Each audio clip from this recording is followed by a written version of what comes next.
Moving back on. Welcome listen to the Ask Brien Radio on KHTS and 98.1 FM, as our engineer has that and button, and he likes to make fun of people, so he uses the and all the time. Mr. Engineer, are you there? I am there. How you doing today? Well, I'm doing pretty supercalifragilisticexpialidocious. How about you? Can you spell that, Brien? I can, but then the whole show would be over. Fair enough. For those of you that are new to the show, we have a very special guest we'll be announcing her shortly. But before we go any further, this is the Ask Brien Radio Show. Ask Brien is spelled ASKBRIEN. And Mr. Engineer, why do we spell Brien with an E as opposed to, because I know a lot of my friends, they spell it YAN or IAN. I don't know too many people that have EN unless they're Irish. So why would you spell Brien with an E? Well, the E also stands for a lot of other things. That's what makes it special. Like it stands for effort, excellence, experts, empathy or empathetic. And then my personal favorite would be the engineer part too, because you always need an engineer. Wow. Finally got a 4.0. Hey! That college degree worked well. Normally, for those people who don't listen to the show, he rarely gets it. So finally, I guess that he's trained well enough. And because he's a seal, I'll have to throw him little fish. So, but I can't throw it to him right now because with very, very scary times going on with our pandemic, I'm not there. So when I am back in the studio, since he has been getting correct answers, I guess I'll be getting the fish box out and have to throw him some fish because he got the right answer. I mean, lucky for you, I do like seafood, so it's fine. Well, that's good. We've got a lot of sardines. So, for those, again, who have never listened to the Ask Brien Radio Show, we've now been on the radio, believe it or not, December of 2016. I mean, that means we're approaching our 4th anniversary, done hundreds of episodes, over 135 episodes of the Ask Brien Show. And what we do each week is we try to help business owners solve business problems. And the Ask Brien Radio Show came about through the Ask Brien website, which of course is AskBrien.com. The AskBrien.com website basically has 2 components. One is a business community whereby business owners that may be in the toy store business in Idaho can speak to a toy store owner in the state of Florida, because while the laws may be different, toy store businesses and industries are the same from one location to another geographically. So therefore, a business owner with a toy store, hey, I can't get the Barbie doll, whatever, and the guy in Idaho goes, oh, well, you can get them through this distributor. Well, that can solve a business problem for a business owner. Then we have experts, which is why we have the E in Ask Brien, and why our engineer has said E stands for experts is one of the criteria. An expert is somebody that has 10,000 hours in one subject, and it's not a guarantee because we vet every single expert. But if you have 10,000 hours in one area, you typically are going to have enough information where you can provide hopefully good information to other business owners to solve a problem. And that is not done by industry, but it's done by subject matter. Whereas a marketing person is a discipline, or an accounting is a discipline, whereas the business community part is within the same industry having the same business problem. You can become an expert without 10,000 hours, but it's very rare that we allow that to happen, but we have allowed some of our experts to become qualified experts. And if you are an expert on the AskBrien.com website, you are allowed to post videos, blog posts, ebooks, and webinars. And your webinars are allowed to be posted on our national webinar calendar so business owners can learn about different business subjects. And now, first you're going to have to spell the word for me. But without any further ado, can you spell that, Mr. Engineer? ADIEU. Correct. And again, another fish for the engineer. So you're 2 for 2 today. You must have eaten your Wheaties or taken your Red Bull. Something has happened today because you are actually on point. I can't make fun of you as much as I like to. So I'll have to figure out other ways that I can rattle your chain. Oh, dear. Oh, dear, oh, dear, oh, dear. Why, by the way, are we on Facebook Live? Because I don't know that we are. I haven't seen that yet. We you checked? are. Yes, sir. We are right now. Live as of right now, looking at it right here. Well, because I went to the Facebook page for KHTS and I did not see anything, but maybe I have to look somewhere else. You're the engineer, remember? All right. Let's begin our show. We have our guest host. Her name is Leslie.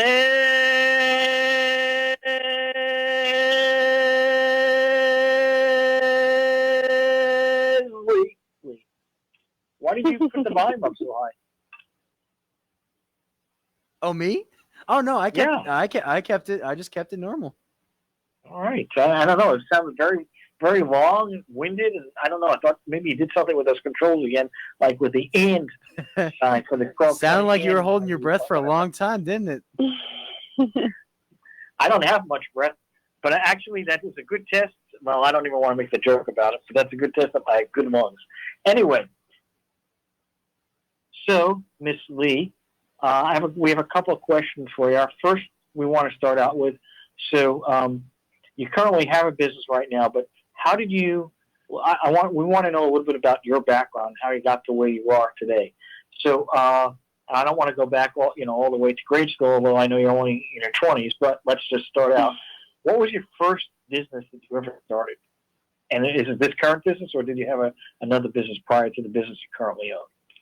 No, the first business I ever started was a salon, actually. So I graduated cosmetology school as a senior in high school, and you have to get a certain amount of hours. And then as soon as I got those hours, I actually started my own salon. So that was my first venture.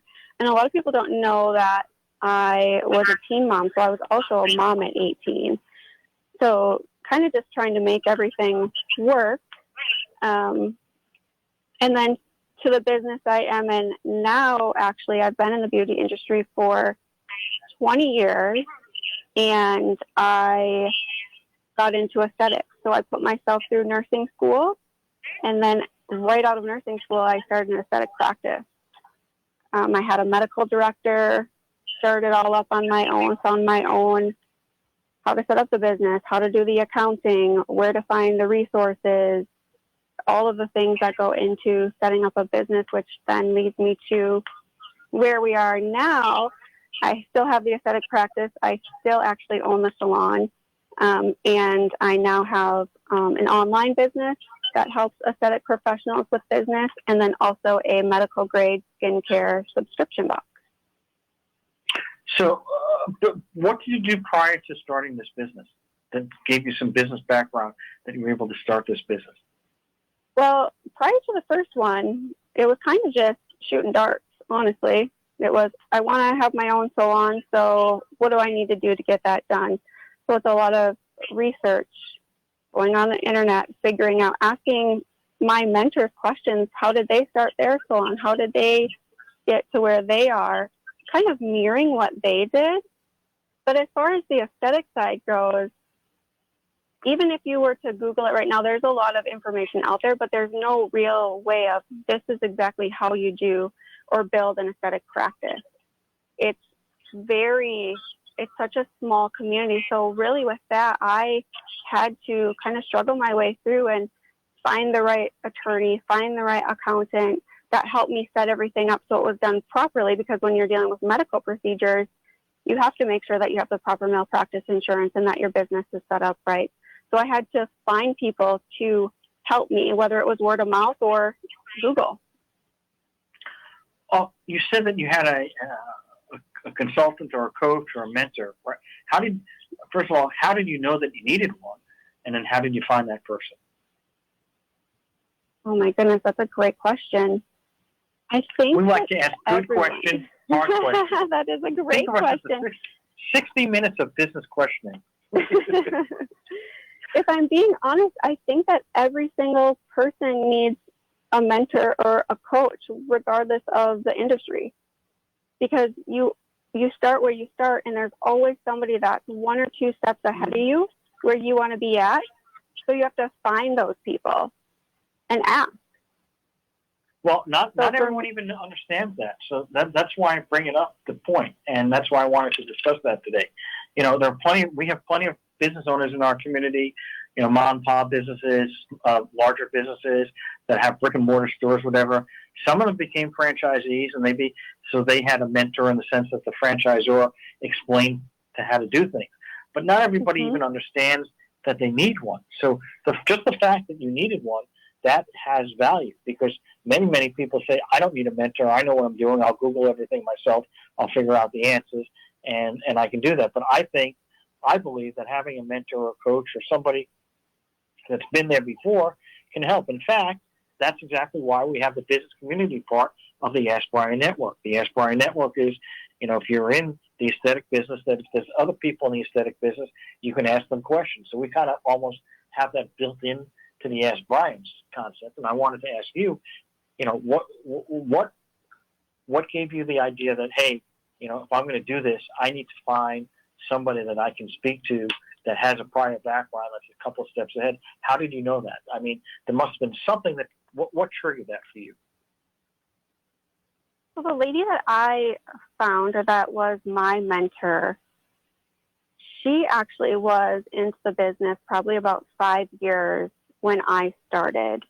And I knew from just a gut level feeling that I didn't know everything, and there was no way that I was going to be able to learn everything on my own. Not that I probably couldn't, but a mentor for me gets me to where I want to be a little bit faster than just doing it on my own. So she was somebody that I looked up to. And then me just always trying to be humble with where I'm at, saying to myself, okay, I know enough to get myself in trouble, but I don't know enough to make myself successful. So how can you sound like the engineer.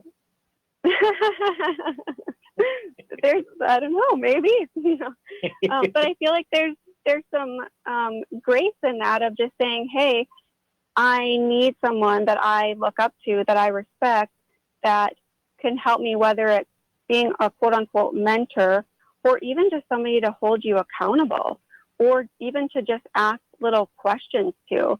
And I just think that it helped me get farther a lot faster than just me doing it all on my own. And so how did you find this mentor? You had done business with this person before, or you're working for this person? How did you find this person? So the lady that so she actually, I had gone into her clinic to have a service done, and I was asking her questions while I was having my service done. And she said, so this was prior to me even going to nursing school. She said, if you go back to nursing school, you're asking me all the right questions. I will train you when you get out of nursing school. And so for me, it was a relationship that I had already built. And looking back, even now, another mentor that I could say that I found was my medical director. My very first medical director was a dentist that I had worked with prior to becoming a nurse, and we had created that relationship of trust. So when I came back to ask him, like, hey, would you mind coming alongside of me and helping me a little bit? It was a relationship that I had already established. And so I always feel like nothing's wasted. Like, all of these relationships that you don't know why you have them, or I didn't know why I had them, were relationships that I could use, you know, in a couple of years to help myself. So a mentor is, I think it can be hard to find, especially if you don't know what you're looking for. So for me, it was, what are the areas that I need help in, or I need somebody else's expertise in? And then I'm going to start kind of creating those relationships, or looking for somebody that I could use to help me. And hold on one second. And so, this person, are you still working with this person? Who's your mentor? Mm-hmm. Yep. So we still talk. She's actually does a lot of different trainings. All of the businesses that I have since started, I have called her and just said, hey, I have this built. This is my idea. This is what I'm going to do. And then I ask her questions about it. But now it's vice versa as well. Like, she'll call me and will ask me questions about, oh, what do you think about this? Or what's your mixture on this? And so we've just created this relationship of, I can add value to her now.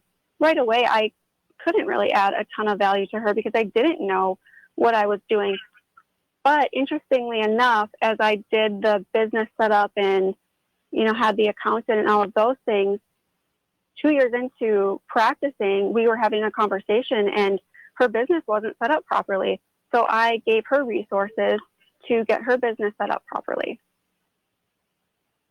And so you've got this person who gave you this information, who's helped you along.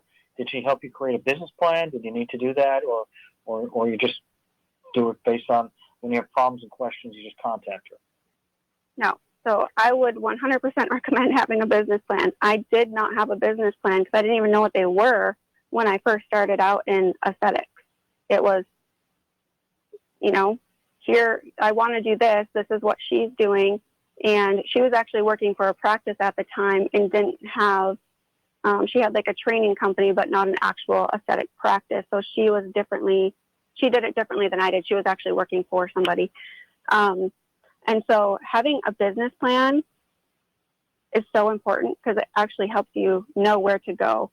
And those are things that I think finding someone that backs their expertise and utilizing them and kind of knowing what your goals are and your vision is, to be able to sit down with someone who's more strategic in their planning, because that's not my giftedness. I definitely am not. I don't want to sit down and do a big business plan. I need someone to sit with me and help me do it because I didn't know how to do it. And nowadays, do you revise your plan, and how often do you revise your business plan? And how is that helpful? Oh goodness, my husband and I, because he has a separate business, I have a business, but we try to look at it monthly for sure. And I look at my goals. Like, we have goals for, 3 months, 6 months, 1 year, 2 years, 5 years, 10 years, 15 and 20 years that we just sit down and write out. And then we kind of compare of, where are we at together and where do you want to go? Where do I want to go? And then also having someone that holds me accountable to those goals, but also then looking at the business plan and saying, okay, we need to pivot here, or we can add this here. And then that's where I'm involved in business masterminds, and I've had a business coach and done business conferences to find those people where, because I wasn't a business owner. My degree is not in business. So I needed that support from other people, whether I was paying them to help me, to give me guidance. It's been worth every dollar I've spent. And we're going to be taking a break in a minute or two, but if somebody would want to find a mentor and they don't have that background like you do, Google is not really, I think, the best place because of, you need to know them personally, although you can meet somebody that way. What do you think is the best way to meet people for that, to become a mentor? Networking, I would say, would be your first one. I think it's asking the right questions. If you're already in business, you probably have someone that's one person away, whether it's a friend or an acquaintance. They know somebody who they could recommend. And usually, for me, it's usually just one person away, so I would say that was where I start, your network. Who's in your network that's growing, and what are they doing? Ask those questions. Do you know of a mentor? And then have them vetted. We're going to be taking a break, so I'm going to just ask this question before we take that break, and that is, how do you know if the mentor you pick is a good mentor? And we're going to take a break. We'll be right back at KHTS 1220, 98.1 FM. We'll be right back after our commercial break. But that's the question that our clients want to know is, how do you know that you have a good one? The best live theater can be found right here in the Santa Clarita Valley. The Canyon Theater Guild has been entertaining audiences for decades with top quality musicals and plays. Located on Main Street in Old Town Newhall, CTG also offers workshops for the young actor in your family. For more information, call the box office at 799-2702 or go online to canyontheater.org. I'm Matt Denny, CPA with Denny & Company, LLP, your hometown CPAs. Here are some tips to help you with anxiety you may have about your income tax returns for 2019. The deadlines for filing both state and federal returns have been extended to July 15. Both the state and the feds are also extending the time for making 2019 tax payments otherwise due without interest or penalty to July 15. These details keep changing, so contact us at 661-286-8860 or see our website at dennyllp.com. Dutton Plumbing, it's Eric. It's Mother. Can you come over right away? It's urgent. I'll be right there, Mom. Okay, I'm here. What's wrong? It's been weeks since you had a haircut, so I want to give you a nice trim. Sit down. Ooh, ow. Gee, I can see myself in the back of your head, son. Mom, Oops. what happened? Never mind. It'll grow back. So, what's new at Dutton Plumbing, son? Well, with so many people stuck at home, there's a lot of stuff getting stuck in their pipes. So our $73 drain clearing is really keeping us busy. Wait a minute. I bet the plumber's hair is getting shaggy, too. You tell them that Mom will cut their hair for just $73. Isn't that a little high for a haircut, Mom? Well, I'll toss in the manscaping for free. Mom! DuttonPlumbing.com. Mom's $73 drain clearing at DuttonPlumbing.com. Manscaping not included. Hometown, your hometown station.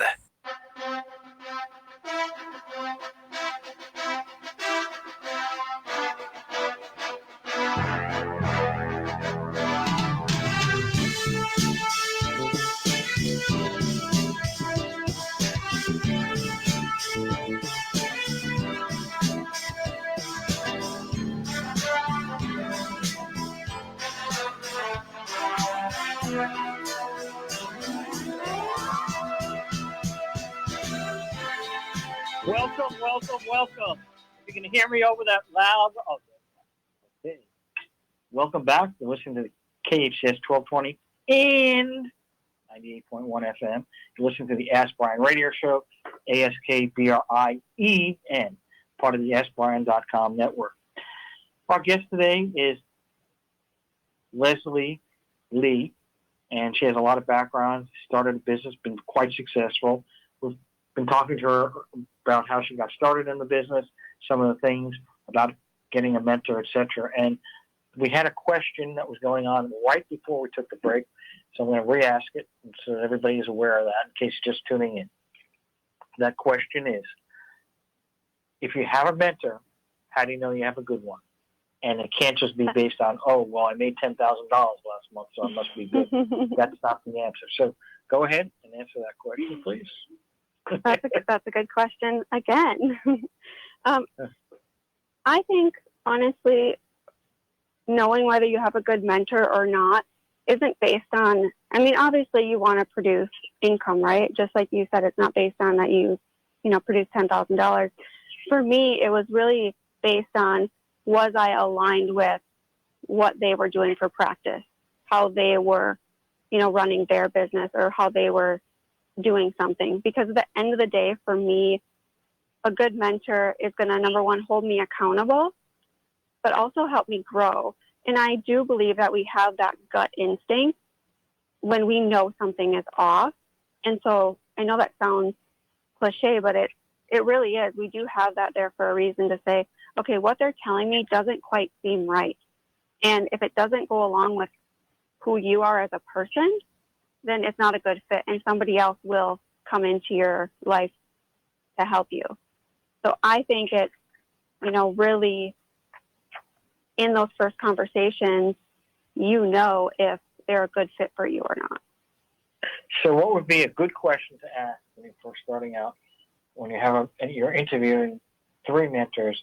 What would be the question that you would ask? Because it sounds to me it's personality-based, and you're not going to know some of these things until you do it for a while. give us one question that you think everybody in our that's listening to the show should ask to see whether or not that's a good mentor. Yeah. So I think that the number one question for me is, you have the conversation with them. Typically, if you're finding a mentor or coach, you have a 30 minute to an hour conversation with them. And at the end of it, typically what I always ask is, number one, where do you see my business going? Because it's really all about you when you're having somebody as a mentor. Where do you see my business going? And what things are you going to do to help me succeed? And some of it's going to fall on you, but some of it will fall on them. And you want to know the things that they're going to do to help you succeed, whether that be holding you accountable, whether that be going through a business plan with you, whether that be helping you find an assistant. It really just depends, because there's some, coaches out there that you're just going to have a conversation with for an hour a week that are going to rah you and try to hold you accountable and get you going somewhere. They're not going to do anything to help you implement. And so you really have to know which one you're looking for. Are you looking for someone to motivate you, or are you looking for someone to come alongside of you and help you? Because those are two totally different things. Does that answer your question? Yes. And what about your skill level, right? So, for instance, my background is I'm a lawyer and an accountant, and I have that administrative function. So maybe sales and marketing may not be my forte, and maybe somebody else is the opposite, right? So should I look for somebody that complements my stuff because they can provide something that I don't have, or should I look for somebody that, they have that legal and accounting and background, whatever, and they can make me even better? I would say that's a twofold question, because your mentor, you're going to be learning from somebody who maybe is already an accountant or an attorney, right? Or someone like me, or somebody that's already in aesthetics that has in that field. So I want to learn from them. That's more of learning that trade. But then if you want to build a business, or you're trying to do marketing, you need to find somebody who's an expert in marketing or an expert in business, really, to give you what you need. Because if you already have the accounting degree and you know what you're doing, you don't need to hire someone for that. You need a mentor, someone to just help you make sure you're doing things that way. But if you're not good at sales and marketing, you need to find someone that's good in sales and marketing. All right, so it's finding your pitfalls. Well, that's very important. We have a question. One of the guests has asked this question on our site, and I don't know how you're going to be able to answer this, but let's give it a shot. She asked the question, how much did it cost to get started in this project? So, and I shouldn't say project, your business, right? So when you started this, were you able to start out, hey, I can do this on a dime, or did you say, I need $10,000, $20,000, $50,000 because I need to get it done right. It's going to take me a while to get going. So, and I don't need you to give me exact dollar amounts because it is kind of personal business stuff, but just to give people a ballpark of what they think they would need. So it depends on where you're starting. I'll give you a couple of scenarios. So if you're in a state where you can own a practice, like for me, I came from Minnesota. In Minnesota, I can own my own practice, right? So that means I could rent a room. I can have my own, brick and mortar shop. I can work for somebody. So that is just the schooling, right? I'm a nurse, and then you take your classes to become an aesthetics provider, which, by the way, there are no actual schools that are nationally known, and it's actually not required to you don't have to be trained to do it, which is a whole different conversation. So with that being said, if you were going to start your business up, right, like you have to hire an attorney or an accountant to do that. You can do it online, but I would recommend finding someone. So that's going to be, $1,000, $2,000. Then you have your training, which can cost you $5,000 to $10,000. And then, where are you going to practice? Are you going to practice somewhere, or are you going to rent a room? Because then you have a monthly overhead, and then you have to purchase all of your supplies. So that's just like the starting. But then if you get to like where I am now, I've put so much money into my business training, development, setting up the business, the website. Now we're talking, tens of thousands of dollars to get to this point, even actually over $100,000, honestly. So it depends I don't mean, I don't want to interrupt, but you're referring to a brick and mortar business, right? So, and obviously, if you're going to do a brick and mortar, you got the leases and all that other expenses, employees, whatever. Your business does not allow you to. Could your business be exclusively online or not? I guess the answer would be it could be, but then you would not be able to do the injections or anything of that nature, like Botox, etc. Correct? Correct. Yeah. So it depends on which business they're talking about, whether it's an actual physical business where you're injecting, or if it's an online business, and are you including the conferences, the masterminds, the business training. But just to start, honestly, like you could literally go, if you're already a nurse or a doctor or an NP, you can go. I would recommend getting trained, which can be anywhere from, a couple $1,000 to $10,000. You're trained, and then you can start working, whether that's for an office or depending on what state you're in, you can just rent a room at a salon. So it really depends on where you want to go.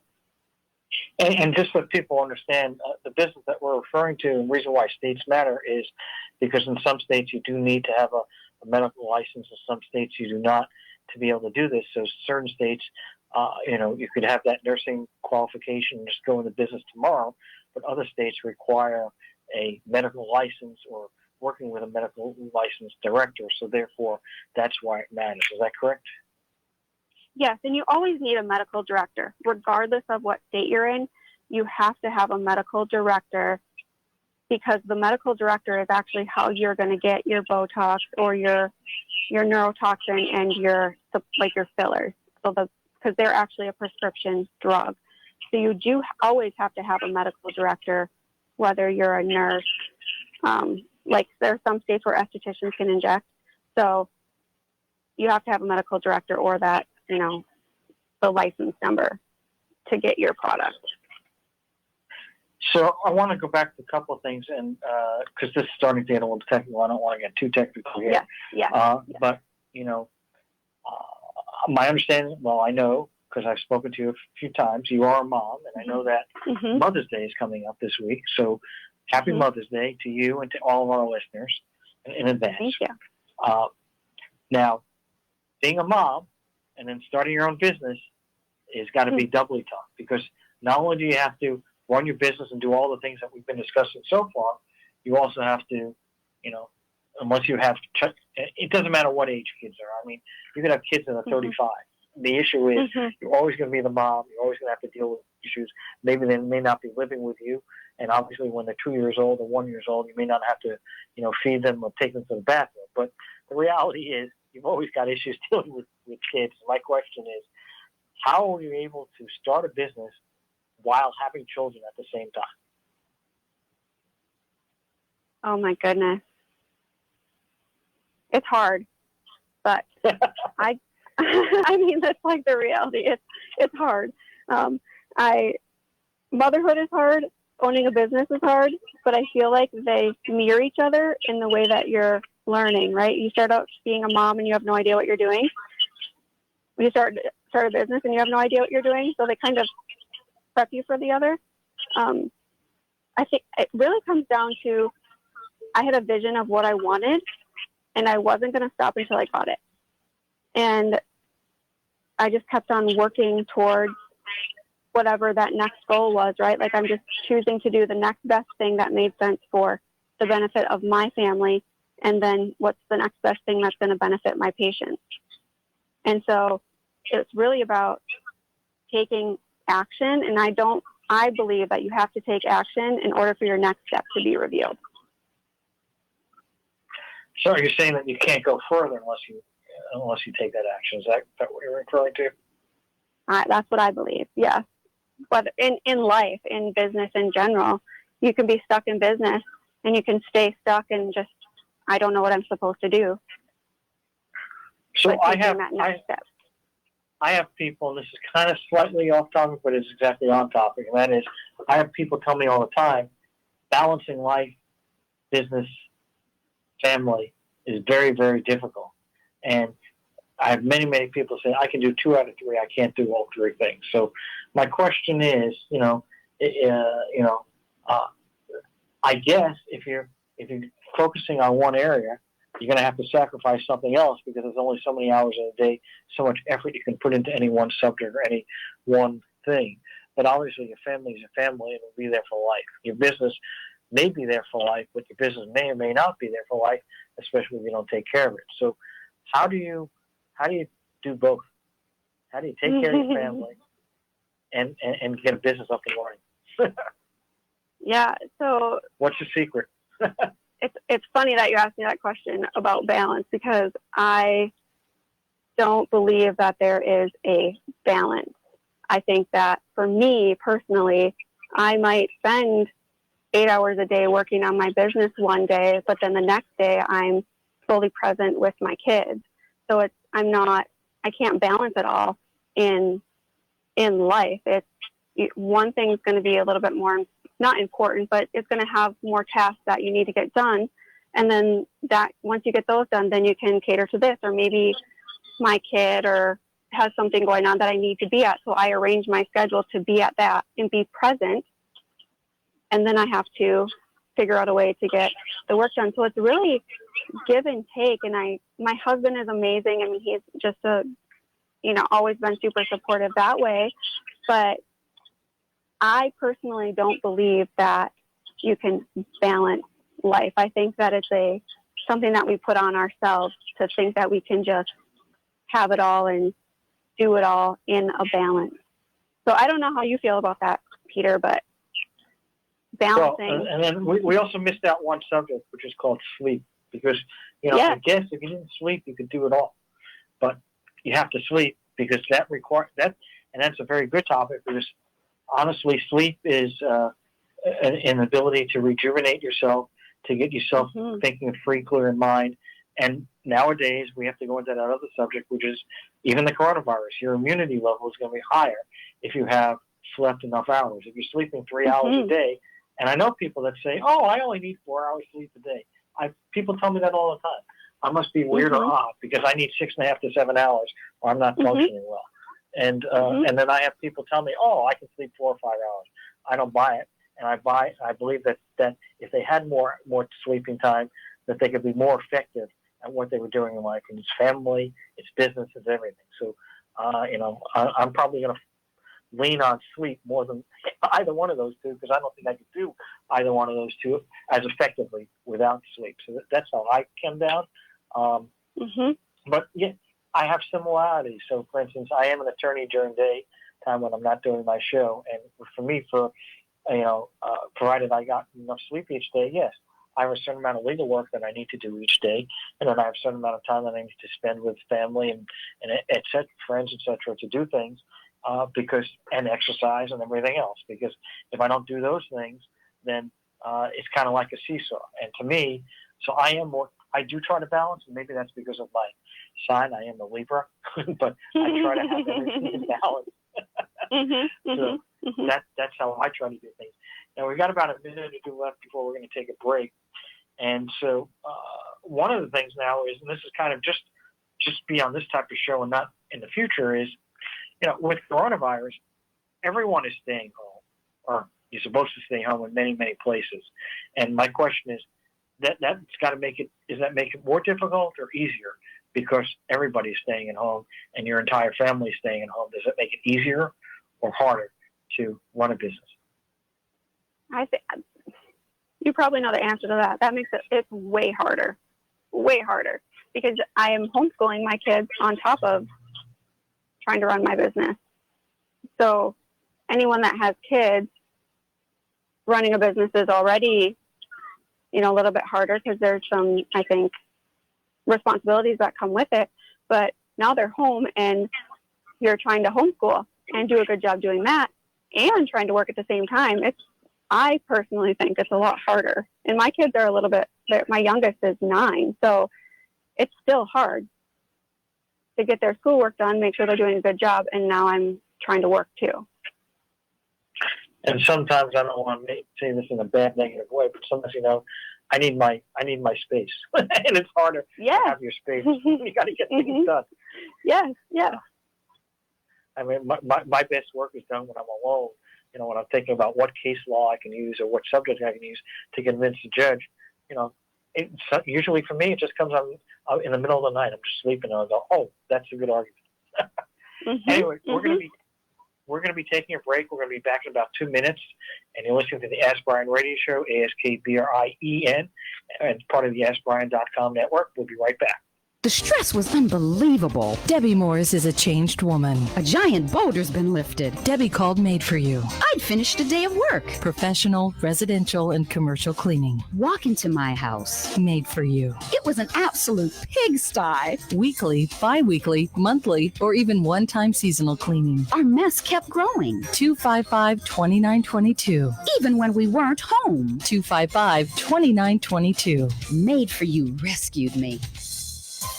It's never been so easy to have a great night out. Whether it's a date night or girls' night out, experience Pinot's Palette in Valencia or Encino. Order your favorite drink from the bar and paint your very own masterpiece. No art experience needed. Local artists make it easy for you. So you can paint, sip, and listen to great music while creating a one-of-a-kind masterpiece. Fun, relaxing, and memorable. Pinot's Palette. To book your party, go to pinotspalette.com. That's pinotspalette.com. Finding the right lawyer can be a challenge, but in Santa Clarita, there's no need to search when there's Hacker Law Group, Santa Clarita's premier litigation firm. Jeffrey Hacker has represented celebrities, financial institutions, accident victims, real estate developers, realtors, contractors, businesses, nonprofit organizations, and other individuals and companies with their legal challenges. Mr. Hacker is one of Santa Clarita's leaders, consistently listed as one of our most influential. When everything is on the line and you need legal counseling, visit hackerlawgroup.com.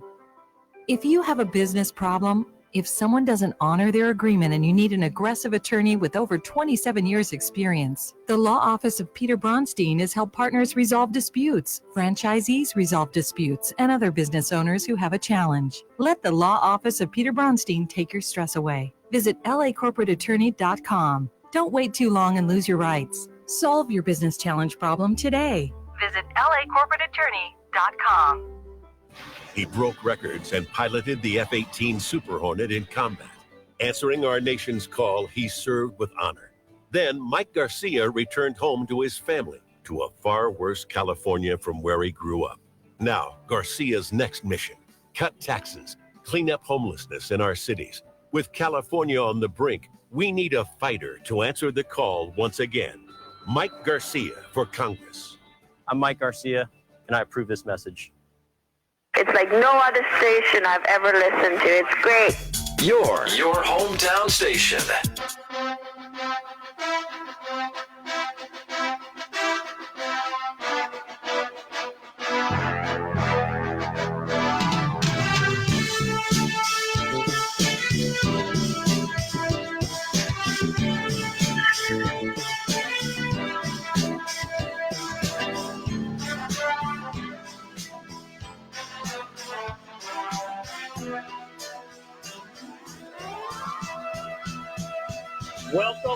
Welcome.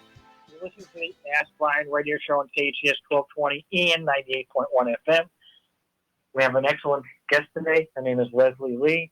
She's a registered nurse. She has an aesthetic business whereby she was providing Botox and fillers, as well as a skincare line that she's also selling online. So we spent a lot of time on various subjects now. One of the things people want to understand is, first of all, what is the website people go if they want to contact you and maybe want to purchase some of your skincare? And you had mentioned to me earlier that your skincare is medical. And so what's the difference between medical versus just OTC, over the counter? Yeah, so the biggest difference with medical grade skincare is that they have a lot of research behind them. And so by law, medical grade skincare can change the basic structure of your skin, where over-the-counter products cannot. So that's the biggest thing. And then also they spend all of their money on research. So research and development, because they do have to have that pharmaceutical grade kind of stamp on their products in order to be able to say that it does what it does. And they actually then have to do the clinical trials to make sure that all of their patients that they've done the tests on have a certain percentage rate of effectiveness. So that's kind of the difference between medical grade and over the counter. And it's I would say it's affordable because they spend all their money on research and not advertising. So a lot of times people don't even know it exists. So we had an earlier question about the cost to get into business, etc. If somebody wanted to go online and sell, I guess, non-medical, because my understanding is to sell it medically, you'd have to have a doctor involved. So I guess if somebody wanted to sell it, get their own skincare line on, how could they, let's say they found a product and they want to sell it, how can they get their first customer? Well, people that know, like, and trust you. That's the first part. You're probably going to start with friends and family and, getting their testimonials. I'm a big believer in my integrity and making sure that what I'm selling to somebody, I actually believe in. And so whether you private label or, customize your own, you still want to have that testimonial from somebody behind it.